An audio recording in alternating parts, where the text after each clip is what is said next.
In the United States of America, most people's god is the motor car. Some even worship the corporations that make the cars. Chrysler, Ford, General Motors. And the greatest of these is General Motors, the heart of whose empire is the city of Flint in Michigan. Flint is a company town and has been for more than half a century. Behold Flint, where the workers are well paid, well organized. Now, that is. But what a fight it took. Back in the middle 1930s, life in Flint was bleak indeed, as it was in the car industry throughout America. America, like everywhere, was just emerging from the Great Depression. In those days, if you'd got a job, you stuck to it. You didn't complain that the management exploited your vulnerability, but you were a faceless clock card number slaving like a robot on a speeded-up production line. Working conditions were atrocious. They were demanding more and more work from us. At one time, they were running the line. You didn't even have time. The speed of the line was so fast, you didn't have time to go to the restroom. I used to come home, and I would clean up and go to bed. I couldn't even eat. I was that tired. These men had work, but they had no sick benefits, no overtime pay, no pension scheme, no holiday pay, no unemployment pay. If the production line stopped, you waited without pay until it was mended, and you didn't protest. Then if you complained, then they take you to the window. Up the street was an employment office. So you see all them fellows looking for your job? Keep your mouth shut or you're going to join them. And they've done that many times. Grab you by the ear and take you and show you. So what was to be done then? It was no use appealing to the management through the infamous manipulated company unions. True, Roosevelt's New Deal gave legal protection to labor organizations now, but how did you organize a real trade union when General Motors were paying hundreds of thousands of dollars to the Pinkerton Detective Agency to watch the shop floor for any sort of union activity?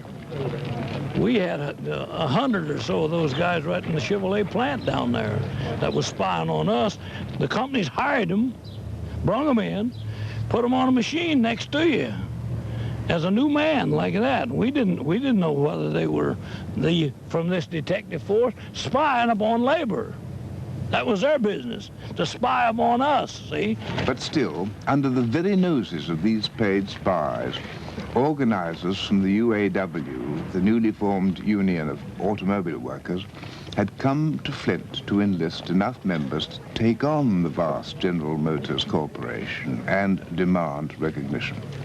The organizational drive, in secret of course, developed greater and greater momentum to the point where it was thought that maybe the strength was great enough to conduct a sit-down strike. The first objective was the huge Fisher Body Works known as Fisher One. It was the biggest car body factory in the world, making 1,400 Buick car bodies a day. Fisher One had 7,000 workers, and here, in the last weeks of 1936, the young UAW had signed on several hundred members. It was as recently as that, 10 years after Britain's general strike. That's how it was in America. On December the 30th, the union told its members to pull the switches, stop the production lines, and sit down. Sit down, sit down. When the speed up comes, just twiddle your thumb. Sit down, sit down. When you want them to know, they better go slow. Sit down. Sit down. Sit down, just take a seat. Sit down and rest your feet. Sit down, you got 'em beat. Sit down, sit down. The actual pretext for calling that strike is hardly remembered now, nor is it specially relevant. The hundreds of men who sat down that day did so in general protest at their atrocious working conditions. Every man of them knew that if they lost that strike, they would almost certainly never work in a General Motors plant again. This didn't intimidate young car workers like Stephen Ryszwalski. Well, the first week was kind of exciting. It was an experience and it was an adventure for, especially I was young, I was only 19 years old at the time, and it seemed like a lot of fun the first week. I happened to be working in final assembly, and the cushion room was right next door, and there were plenty of cushions, so we slept in comfort. So we played cards and slept and chewed the rag. There was no problem. The motivation for the strike was simply for union recognition. The method and style of the strike, sitting down on the job, was just becoming known in the United States. Monroe Blankenship found the actual process rather tedious. There was an awful lot of checker games, card games, concerts. There were some people who had some musical skills who'd like to perform, but mostly it was boring. You just sat around and waited to see what was going to come next. Their discipline was very rudimentary. It was just very crude, but they did have a certain organization where they tried to maintain patrols, picket duty, and have men available on call for any emergencies. And there was some making of weapons. They made blackjacks. There were some guys in there who were actually spoiling for a fight. And in Fisher 1, the strike leaders expected a fight, and a long one. The strikers' morale was sustained and encouraged by sound cars, loudspeaker vans, brought in by young organizers from Detroit like Victor Reuther, one of the three Reuther brothers so memorable in American Union history. And obviously our fear and concern from the very day the strike began was that the sit-down strikers would be physically evicted. The corporation had gone to the courts, which they controlled, and had secured an injunction to evict the strikers, but we remained inside the plants. They stayed inside basically because they weren't going to leave until they'd got union recognition, but also because the judge who had ordered their eviction, Judge Edward D. Black, was found to own more than $200,000 worth of General Motors shares. The men began to dig in for a long struggle. They could rely on their organization outside to provision them. We had a platform built up to the first floor windows where we passed food into, and many times some of the leaders of the union would present themselves there at the window and encourage us to not become depressed, and they said they were working on an agreement and a settlement, and that we would get the union accepted as a negotiating agent for the workers. Some of the union leaders went inside to bring news from the score or so of General Motors plants around the states, themselves too striking for recognition. Outside the Fisher Body plant, the supporters kept watch round the clock. One of them, often in the picket lines, was the wife of a Flint worker and a leading union man. She was infuriated at the new tactics now being used by General Motors against the strikers. General Motors let it be known by radio and by newspaper articles and everything else that these men who were sitting down were radicals and communists, and they meant to disrupt the whole economy of the city. Genora Johnson was 23 then. She was in this psychological warfare up to her eyes. There were all kinds of rumors going around that were perpetrated by agents going out into neighborhoods saying, oh, those men setting in at Fisher Body, they've got cushions in there, they've got beds made of car seats, all the upholstery material, and they're bringing in burlesque women, they're bringing in all kinds of music and booze and all kinds of forms of diversion for those men. You women are having it rough. You're the ones who are doing all the sacrificing, and your husbands will wind up being fired for good.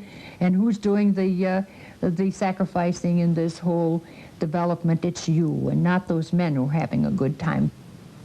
Genora Johnson and her friends formed themselves into a militant group, quite unprecedented in America at that time, which they called the Women's Auxiliary. Such a thing hadn't happened before, and they knew very well what they were up against. So we sent women out to talk to the wives of these men who were having problems at home. And many of them came down and worked with us after the women went out and explained what it would mean to their family budget, to the health of the family.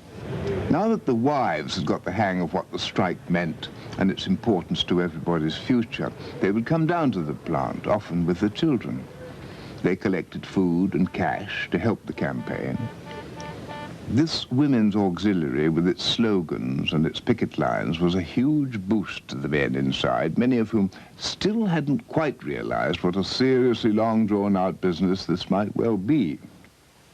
We thought the sit-down thing would only last a week. We thought surely management wouldn't allow this to go on, because cars were in demand. The 37 model is what we were working on. We had only been into it a month or two, and there was a demand for the 37. Things were looking up in America at that time, and in the United States, and geez, we were coming out of the Depression, and we thought, golly, surely they'll settle and recognize us and bargain with us. But once we got in through the second week and got into the third week, some of the fellows started saying, well, gee, maybe we're not going to make it. Maybe we're all going to get fired after this is all over. So some of them leave, but our organizers and our leaders recognized what was happening, and they said, well, look, fellas, there's nothing says you can't leave but come back. But some of the guys were getting depressed, and they said, hell, let's call this thing off. Let's get out of here. Let's go back to work. Some were getting delinquent on their house payments. They had just started buying houses, and some had losing their cars, and some were losing their furniture. And of course, the union was getting involved in that hassle, because they were trying to put the pressure on the finance companies and the banks, say, hey, look, you're going to want our business when this is all over. We'll remember you. And so they sat it out in Fisher 1, and the Buick plants elsewhere in this General Motors town were gradually starved of car bodies. Now, 2 miles away in the center of Flint is the huge Chevrolet manufacturing complex. In the 1930s, more than 10,000 men worked here in appalling conditions. Here also there had been 2 weeks of sit-down at Fisher 1's smaller counterpart, Fisher 2, which normally turned out more than 400 Chevrolet bodies a day. Here, the 100 or so strikers held the upper floor only. The ground floor was held by the plant protection police. The union had been obliged to deliver the strikers' food by ladder, which made supplies very vulnerable. One of the Chevrolet workers in 1937 was Larry Jones. On January the 11th, the authorities decided to stop the delivery of food to the men who were occupying Fisher number 2, and this met with the violent disapproval not only of those who were occupying the plant, but to those who were outside the plant. This was an emergency. It was a terribly cold night, but in no time extra pickets and supporters turned up in Chevrolet Avenue. Strike headquarters had been tipped off. The management was going to turn off the heating in Fisher 2. Victor Ruther hurried round in his sound car. When I arrived there, the sit-down strikers were in a rather ugly mood because they were cold and they were hungry. And they too had been tipped off because General Motors had concentrated some of its plant protection men from other buildings, and this was a tip-off that something was going to happen.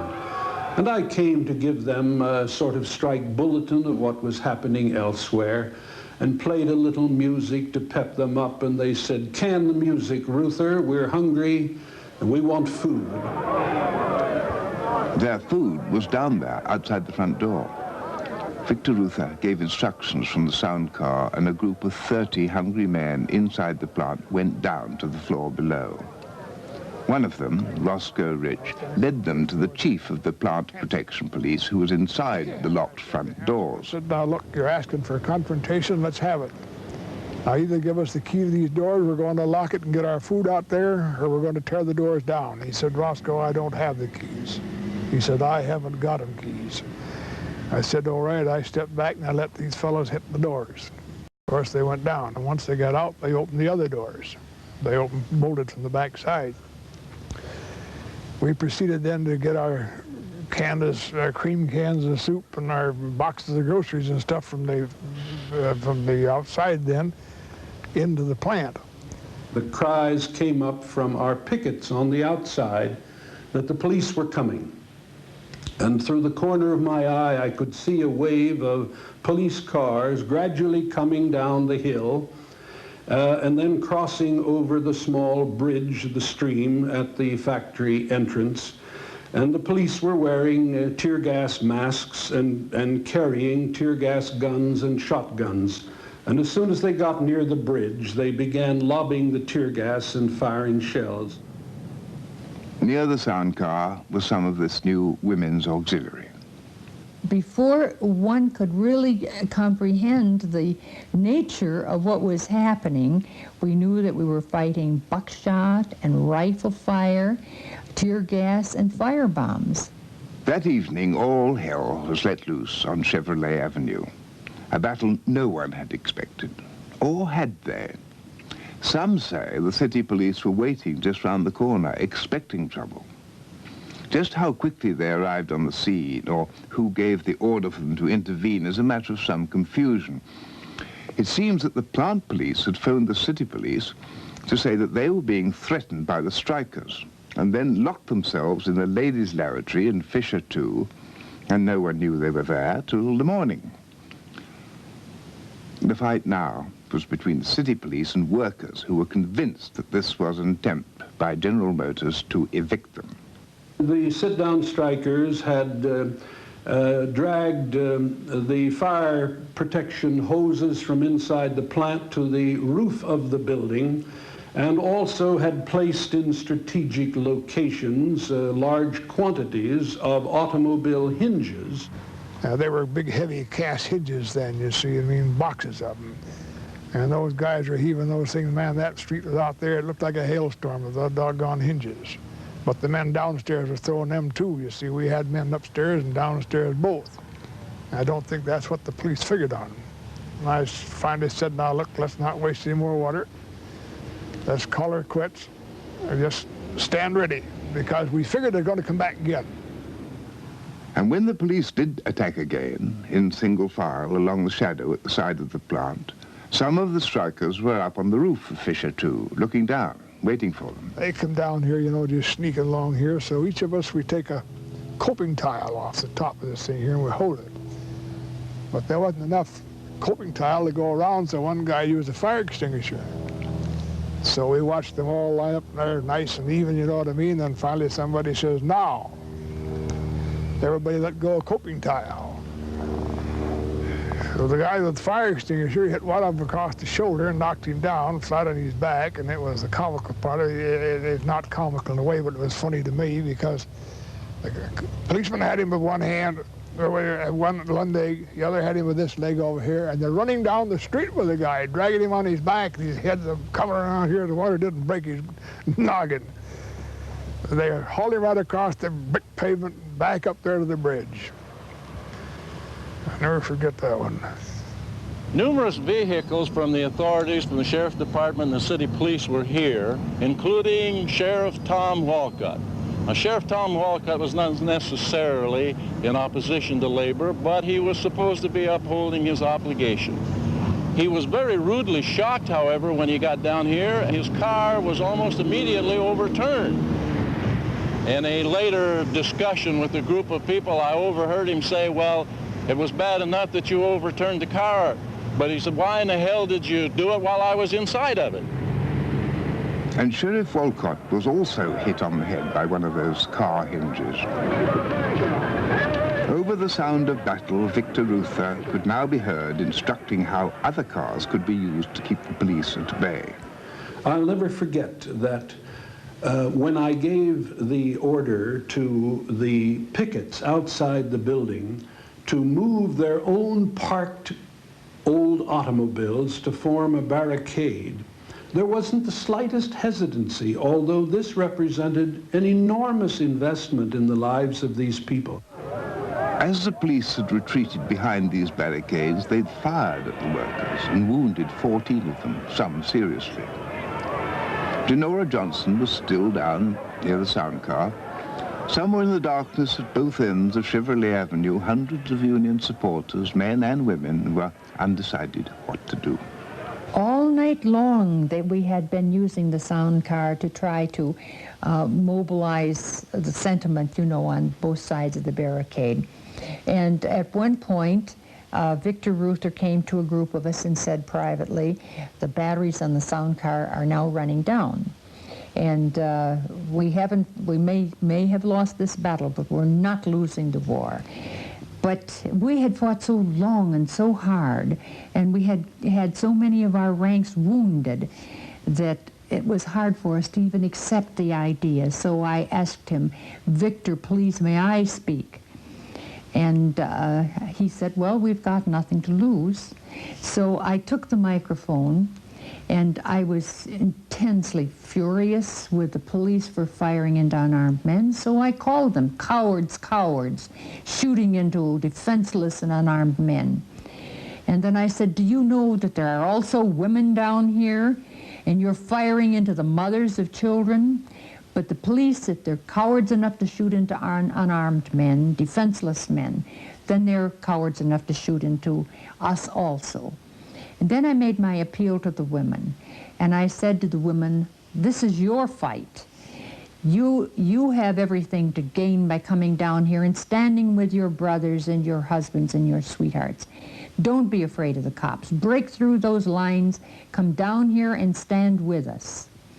And a great miracle happened. There was a big roar that went up on both sides of the lines, and the women started to break through the lines of the police, and once they broke through and started moving down to the center of the activity, the men also followed them. And the police couldn't shoot women in the backs as they were marching down toward the center on both sides. And once that happened, and the men streamed down, and we had the police then outnumbered, that was the end of the Battle of Bull's Run. The Bulls, they called the police the Bulls, had been put to flight. That's why it quickly became known in labor circles as the Battle of Bull's Run. News of this victory over the police quickly spread round the states and boosted the morale of striking General Motors workers everywhere. After the night of rioting, the governor of Michigan took action at once. Governor Frank Murphy was known by the sit-downers as a fair and a humane man. Yet he brought in the troops, the National Guard. His idea was that they would act as a buffer between the strikers on the one side and the corporation and various anti-strike groups on the other. With the National Guard there, Governor Murphy asked General Motors not to cut off heat, water, light and food to the strikers, and he asked the strikers to refrain from what he called inflammatory acts and utterances. Most people on both sides welcomed the troops, as some of the men in Fisher 2 weren't too sure. But they did see that the vigilante committee, which was organized here in town, or anybody else didn't get in. They did see that we got our food delivered. They wouldn't let people in and out of the plant like we were going. But I think they done what they were supposed to do. So by now, after 2 weeks of strike, Flint was an armed camp with 2,000 militia, keeping both sides apart. The press and the cameras were obviously there too, and Governor Murphy went on the newsreels. We are not going to settle this strike by force and violence. There isn't going to be mob rule here. We will work our way out of this strike peacefully and without injustice to anyone. And I am confident that after it's all over with, there will be a better understanding between employer and employee. And better still, I hope that conditions will be improved under which men and women labor and live. The governor spoke with optimism, but there was a long way to go yet. The anti-strike movement was gaining ground, particularly a General Motors-backed organization called the Flint Alliance, which sought to attract the many workers and townsfolk who saw the strikers just as dreads and agitators. The company union got full publicity around town and in the cinemas. Through the Flint Alliance, many citizens and workers who want to get back on the job have registered their protest against the strike. The organization has received thousands of pledges in its campaign to secure a peaceful and speedy settlement of the industrial crisis. Those who feel the shutdown is injuring not only capital but labor have taken this means of uniting the opposition to the strike. Many of the people who joined the Flint Alliance did so out of fear by their foreman saying, well, you know, it would be healthier for you to go down and attend those meetings. And so they built up very large meetings. We never knew what plans were in store for us from the Workers' Alliance, the Pinkerton agents, the corporation agents, and company police and city police, and just plain ordinary groups, marauding groups of troublemakers that were hired by the corporation. So, with her experience of how the women had responded at the Battle of Bull's Run, 23-year-old Genora brought some of her women's auxiliary together to form a paramilitary emergency brigade to fight shoulder to shoulder with the men. She asked for tough volunteers. I told them we didn't want anyone who was prone to hysteria, because if we were linking arms and one of our sisters went down in a pool of blood, we didn't have time to bother with somebody going into hysterics. And so we asked them please to think it over 10, 20 times before they signed their name to become a part of the brigade. And at that time we proposed wearing red berets and to make little armbands that were red with white letters on. And so some of the women in the brigade got together and sewed these. These are just hand sewn, and we wore them on the arms of our coats so that we could identify each other without too much hesitation. Because you remember, the Women's Auxiliary would also be in picket lines, and if she didn't have a beret on, that meant that she was not available to be called for any emergency action. And of course, many of the newspapers dramatized it, and they said, the mothers are going out fighting with their mops and brooms and rolling pins. And some of them said the Joan of Arc of labor is going to lead the women, you know, the mothers with their rolling pins. We didn't actually carry mops and rolling pins and brooms, but we did have to carry clubs, and good-sized ones. This emergency brigade was now a very meaningful force. A relation of Genora's, who was a high executive at General Motors, tried to buy her off. He sent word down through the family that if I would only come to my senses, he could give me a very good salary, starting salary, which would be a very big figure today in today's market. But I couldn't accept such a bribe, such an offer. Pressure was then brought on Genora's father to turn his daughter, her husband Kermit Johnson, and their 2 children out of the apartment he let to them.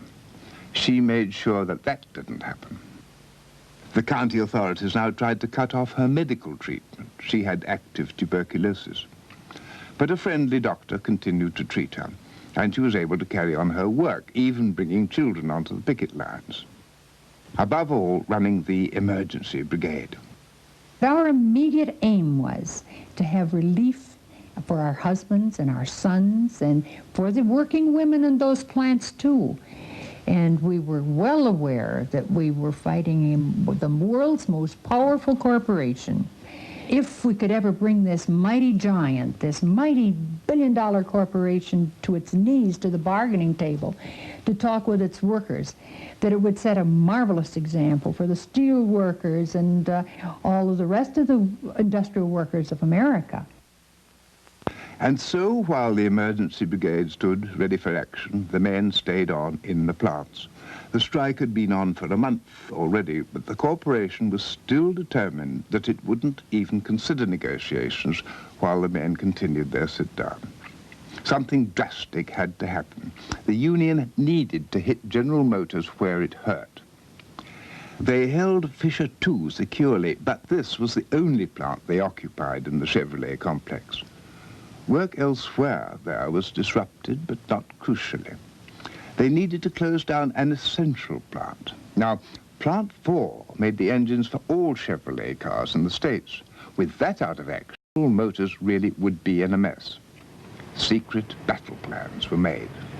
And when the decision was made to pull Plant 4, the original plan was drawn up by my former husband, Kermit Johnson. In fact, there was a whole group in the leadership, the local leadership, who was against the taking of Plant 4, feeling that it was too big an objective, too difficult to capture, that it was impossible, was the word that they used, and that if we failed there in Flint, we would lose the strike all over the whole nation. They had to win, but it really was a huge gamble. Plant 4 is right on Chevrolet Avenue. Nearly 2,000 men worked there each shift, and it was so important that it was well protected by corporation police. The planning committee arranged that a few completely trusted unionists working there would organize a sit-down at change of shift on February the 1st. However, the day before, a carefully picked group of other unionists, known to contain at least one informer, were given specific instructions that there would be a sit-down at that same change of shift, but a quarter-mile down the road at Plant 9. The strategy worked. The informer informed. The corporation made its plans accordingly. On February the 1st, the day shift went to work as usual. Unionists had instructions to fight to close Plant 9 at the change of shift that afternoon. Now, at the end of Plant 9 at that time was the personnel building.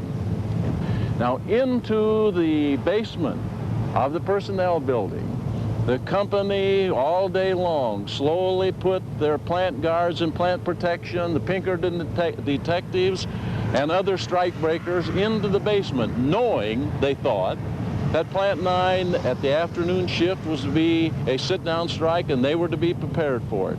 They had their gas, they had their gas masks, the company people had their clubs and the other necessary implements to perform violence on these people in Plant 9. And they were so sure of their success that they took plant protection people from other plants. And when the men inside of Plant 9 started to sit down, all of the city police, all of the company police, all of the hired and paid agents, all converged upon this plant, which was quite some distance from our main target, the great big Plant 4. In Plant 4 was a handful of really trusted union members. Leo Robinson had exact instructions for his part in timing the shutdown. So we waited just about 5-6 minutes before we started to pull. And I had 3 bosses running behind me, brother, hollering, "You're fired, you're fired, you're fired," and I was still grabbing switches. We shut our machines down, the ones that were union men. You know, we already belonged, but the rest of them wouldn't shut them down, see, so. The brothers, Ed and Henry Lean, had been secret union members for a long time. We picked up club, anything handy, you know, for us persuaders. I was real lucky in the department where I was, because when I hollered, they all shut them down, and all just shut the lights off and the whole works, and that was that. Gus Morley helped shut down another part of Plant 4. Then we go to the superintendent's office. We asked him to leave. He wouldn't leave. So we picked him up, chair and all. We carried him out to the gate, hoisted him over the gate. He was mad about that. We started for the stairway, and our guys below was hollering and hooping, and they was shutting her down. And here we met a bunch of bosses. They had connecting rods, they had some camshafts, and everything that they could carry. And there was about 50 coming through the dining room and up the steps. And they got us, 15 or 16, took us to the front gate, shoved us out. It wasn't no use to try to fight, because, man, there was about 50 of them. There's only about 15 of us. And they shoved us out that gate and slammed the gates to and locked them. And me and 3 or 4 other guys clumbed the gate and went back in. The taking of Plant 4 was no picnic. But it would have got nowhere if the decoy fight now taking place inside and outside Plant 9 hadn't gone into action exactly according to plan. Many union men from other plants had gone in there to help with what they believed was a genuine sit-down attempt at this bearings plant. One was Kenny Malone. When I got in there, it was small parts, and small parts were flying all over the place, and the company thugs had riot guns and had tear gas guns. And the men inside there were throwing small parts at them like, well, I can't recall exactly what it was, but there were small parts, something you could hold in your hand and, throw them. Soon after the fighting started at Plant 9, Genora Johnson led the emergency brigade into action. She knew that this was only a mock battle to keep the police busy for as long as possible.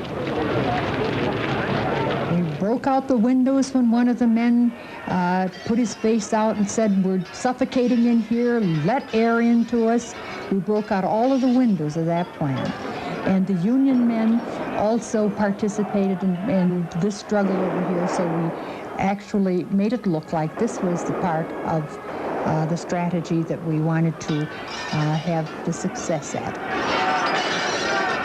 And they beat the windows out because they were tear gassing us inside there. These thugs, company thugs, were using tear gas, and they drove us in against this wall and were shooting tear gas.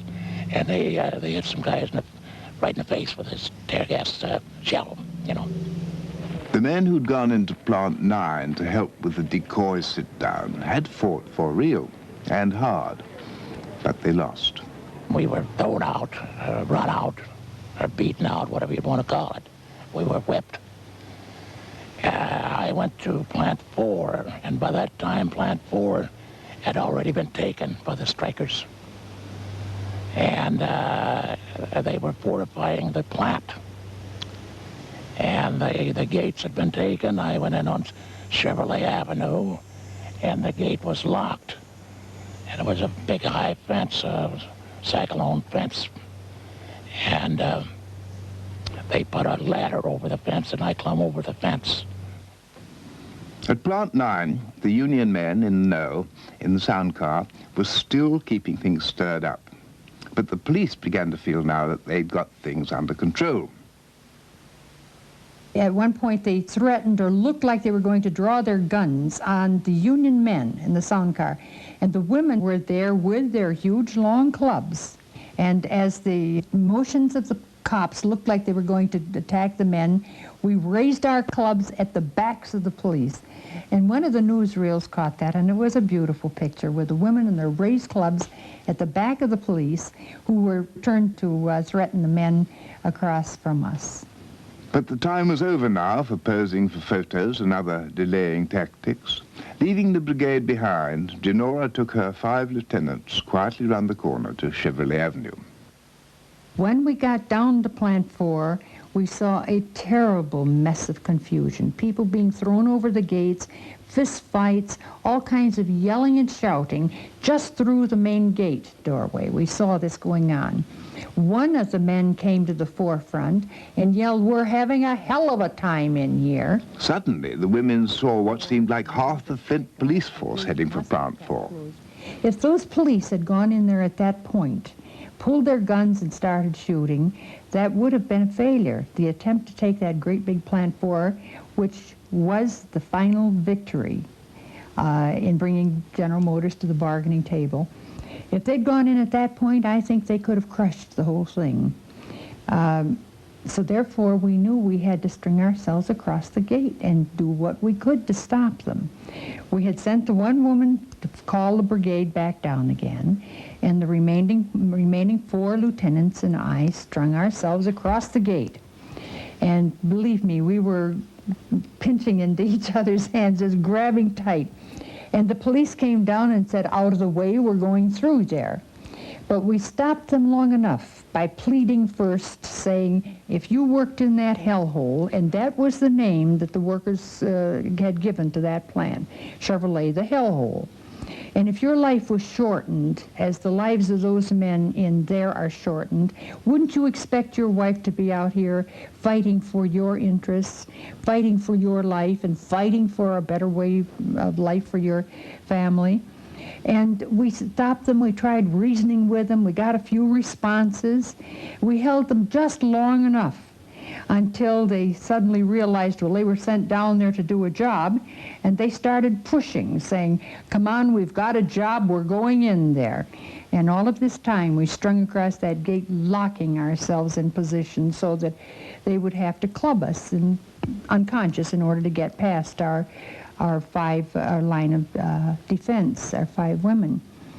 And just at this point, one of the most wonderful sights that any of us ever saw, we looked up at the top of Chevrolet Avenue, and we saw this wonderful brigade coming down with the American flags flying at its head, the red berets bobbing up and down, singing the song Solidarity Forever. Those women came down. The police were quite disconcerted. They set up an oval picket line, and then from the other direction came the Union men and their sound truck, and I climbed into the sound truck and started giving directions to the women. And the police again were faced with this terrible dilemma of having to have a pitched battle, and with the greater number at that particular moment with women. And so we felt very, very good when we knew that finally that plant was secure, that it was barricaded, that the men were able to hold it and to sit down.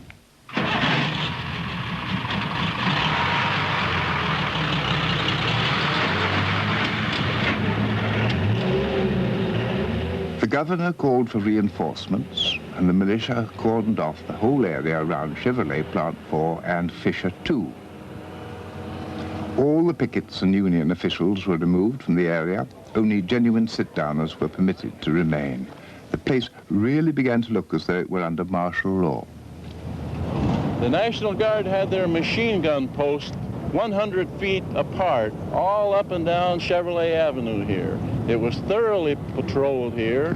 No one could get in, no one could get out without their permission. It was a virtual prisoners' camp insofar as the men in Plant 4 were concerned. They were sealed in, for better or for worse. What worried the men in the plants and the union officials was that the troops would be sent in to evict them. By now, General Motors had a new and legal injunction against the sit-down. It gave the men 24 hours to get out, or they'd be fined $15 million. It was the hapless Sheriff Olcott who had to go into Fisher 1 to deliver this preposterous ultimatum. Mr. Wolcott was really scared. The crowd, as I remember it, as the best I could sense, was not very hostile towards him. They figured he was just a guy doing his job, and they weren't out to hurt him. But I don't think he knew that. He was very afraid. He was very uneasy. Anyhow, he was allowed to read his injunction and went out. And they booed him when it was all over, and that was all there was to it. Nobody had any intention of going out. This merely strengthened the men's determination to stick it out. They'd been inside some 35 days now. Pickets from all over the state of Michigan came in their thousands to make it impossible for the troops to occupy Fisher 1. Meanwhile, behind the scenes, negotiations had really begun. But General Motors continued to insist that it would not consider re-employing strikers who had committed any acts of violence or sabotage. Even while the negotiations continued, the sit-downers in Flint were still under attack. Particularly the latest sit-downers in the vital Plant 4, cold and uncomfortable and isolated and already feeling the strain. The company put out propaganda that their wives were leaving us, you know, and the kids were sick, and well, they used every kind of a scheme there was. And we know of some people who actually were advised of their relatives or parents dying, and when they got out, they found out it was a ruse to get them out of the plants. They sent out telegrams to a lot of fellas and say they had serious sickness at home, and they sent one to me that my father was dying. My father was in a sanatorium at the time, that my father was blind, and he was dying. After 5 days, they got me out of there, and I couldn't get back in. They did that. They did that to me. The company town of Flint was very bitter now. The question now was, would the governor of Michigan yield to pressure to uphold the court order to send in the troops to evacuate the plants? It was the last thing he wanted, but President Roosevelt was putting pressure on everybody, including Governor Murphy, to get the strike settled and quickly. General Motors must have lost millions of dollars by now. Their worried top executives continued to come daily to the bargaining table, still hoping to win. So did the heads of the UAW. There were bitter days of negotiation ahead. Back at the front line, the strain was beginning to tell. By then, I think the 5th or 6th week, we were saying, gee, I wonder if we're going to lose our fight. Not that we thought we were fighting for a bad cause, because we were still thinking we were right and they were wrong.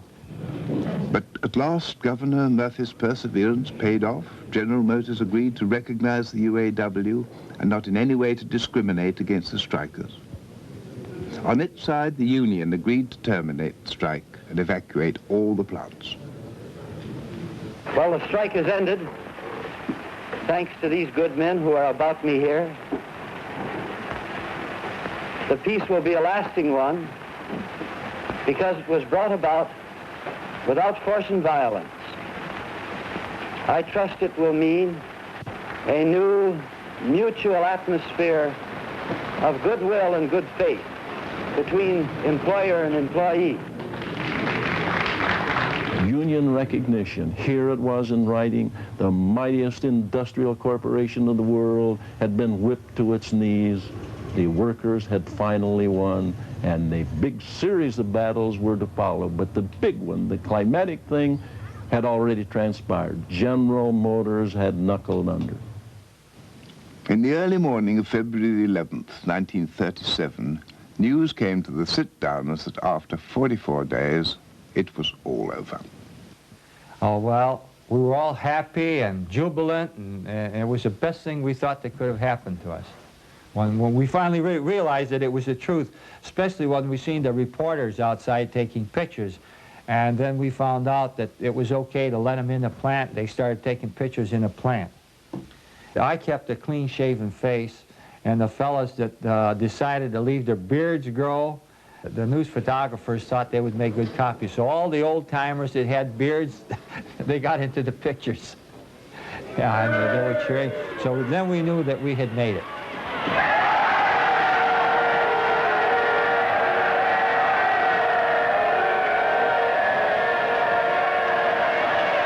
In years to come, men would write that the winning of the strike was the most important event in American labor history.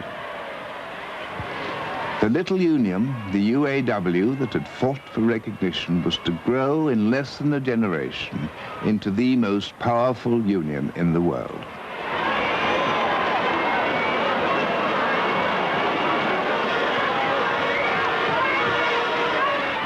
Oh, that day was just unbelievable. The evacuation first occurred at Fisher 1 in the south end of Flint.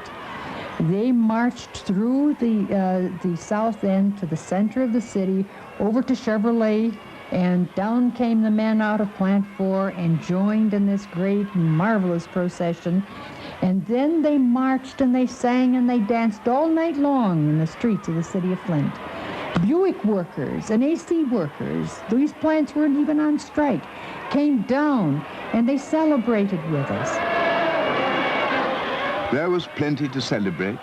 Not one life had been lost thanks to Governor Murphy's skillful handling of the situation. Everyone on both sides of the barricades had a lot of reason for thanks, and some much reason for pride. After the strike, my job was rated at $1.10 an hour, which was an increase of approximately 40 cents an hour. Whether the line broke down for half an hour was of no significance, because that'd still make $1.10 an hour.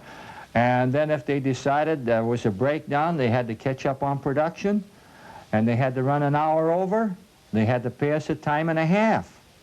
Before that, we didn't get paid. It was a gratuitous thing. We just did it for free.